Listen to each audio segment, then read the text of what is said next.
श्री शिवाय नमस्तुभ्यं मराठी धार्मिक कथा या यूट्यूब चॅनलमध्ये आपल्या सर्वांचं स्वागत आहे। आपण आजच्या व्हिडिओत रुक्मिणीने श्रीकृष्णाला आपल्या प्रेमपत्रात काय लिहिले होते याची सविस्तर माहिती पाहणार आहोत।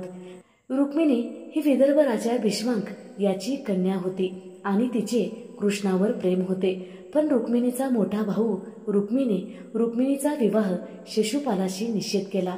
रुक्मिणीने याला कडाडून विरोध केला। शिशुपालाशी लग्न करू नये म्हणून तिने आपल्या एका दूताद्वारे श्रीकृष्णाला पत्र लिहिले, ज्यात त्यांनी संस्कृतमध्ये पत्र लिहिले होते। या पत्रात तिने श्रीकृष्णाला तिचे अपहरण करून तिच्याशी लग्न करण्याचे आमंत्रण दिले होते। तिने लिहिले, जर श्रीकृष्ण आला नाही तर आपल्या प्राणाची आहुती देईन, कारण तिचा भाऊ रुक्मी तिचा विवाह शिशुपालाशी करणार होता। भागवत पुराण सांगते की रुक्मिणीने एकदा श्रीकृष्ण यांच्या वीरकृत्याबद्दल ऐकले होते, जसे की अत्याचारी राजा कंसाचा वध करणे आणि दुष्ट जरासंधाचा विरोध करणे।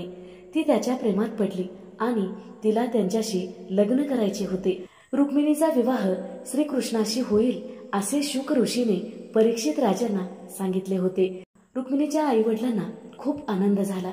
त्यांनी रुक्मिणीला परवानगी सुद्धा दिली, परंतु रुक्मी जो जरासंधाचा मित्र होता त्याने या लग्नाला कडाडून विरोध केला। त्याऐवजी त्याने त्याचा मित्र शिशुपाल, जो चेदी देशाचा राजकुमार आणि कृष्णाचा चुलत भाऊ होता, त्याच्याशी लग्न करण्याचा प्रस्ताव ठेवला। भीष्मांकाने सहमती दर्शवली आणि व्यथित झालेल्या रुक्मिणीने ताबडतोब एका विश्वासू ब्राह्मणाला बोलावून श्रीकृष्णाला संदेश पाठवला। संदेशात तिने श्रीकृष्णाला तिच्या प्रेमाबद्दल लिहिले। लग्नापूर्वी देवीच्या मंदिरात गेल्यावर तिला पळवून नेण्यास सांगितले। द्वारकेमध्ये संदेश मिळाल्यानंतर कृष्णाने दूताला रुक्मिणीला तिचे पत्र मिळाले आणि तो तिला आपली पत्नी बनवायला येणार आहे हे कळवण्यास सांगितले। तेव्हा कृष्ण ताबडतोब आपला मोठा भाऊ बलराम याच्यासोबत विदर्भात गेला। रुक्मिणी ही श्रीकृष्णाची पट्टराणी म्हणून प्रसिद्ध आहे। उत्तर भारतात श्रीकृष्णाबरोबर राधेची आराधना केली जाते। महाराष्ट्रात मात्र रुक्मिणीला रुक्माई स्वरूपात पाहिले जाते। रुक्मिणीने श्रीकृष्णाला पत्र पाठवून आपले प्रेम व्यक्त केले होते अशी कथा आहे। बहुधा हे जगातले पहिलेच प्रेमपत्र असावे। हे वाचून श्रीकृष्णाने कौंडिल्यपूरला जाऊन रुक्मिणीला पळवून आणले। नंतर त्यांचा सागर संगीत विवाह झाला। या राजेशाही थाटातल्या लग्नात जेवायला कोणकोणते पदार्थ वाढले गेले होते याचे सविस्तर वर्णन एकनाथाने रुक्मिणी स्वयंवर या पोथीत केले आहे। रुक्मिणीने श्रीकृष्णाला आपल्या प्रेमपत्रात काय लिहिले होते याविषयीची माहिती आपण या व्हिडिओत पाहणार आहोत। हे कृष्णा, तीनही भुवनात सुंदर असे सद्गुण माझ्या कानावर पडले। माझ्या सकल श्रमाचे हरण झाले। सौंदर्य बघून डोळ्याचे सार्थक व्हावे अशा तुझ्या पायाशी माझे डोळे जडले आहेत। सौंदर्य कुलसित आणि विद्यावान अशी तुला साजेशी या जगात कुणीही नाही याची जाणीव असूनही मी एक चांगल्या कुळातील कन्या तुलाच पती म्हणून स्वीकारू इच्छिते। दुसऱ्या कोणालाही मी पती म्हणून स्वीकारणार नाही। माझ्या मनाने मी तुझी पत्नी झाली आहे, त्यामुळे मला वाचवण्यासाठी तू ताबडतोब धाव घे। शिशुपाल रूपी कोल्हा केव्हा धाड घालील हे कळेना। त्याने तुझ्यासारख्या सिंहाच्या मालकीच्या भागावर धाड घालून पळवून न्यावे हे तुला आवडणार नाही।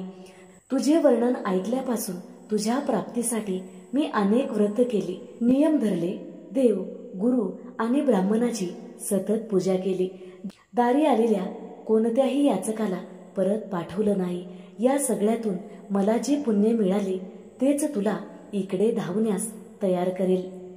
चेदीचा राजा शिशुपालाचे रक्षण करण्यासाठी मगध देशाचा राजा जरासंध आणि त्याच्याबरोबर विदुरथ वगैरे राजे स्वतःची सैन्य घेऊन आले आहेत।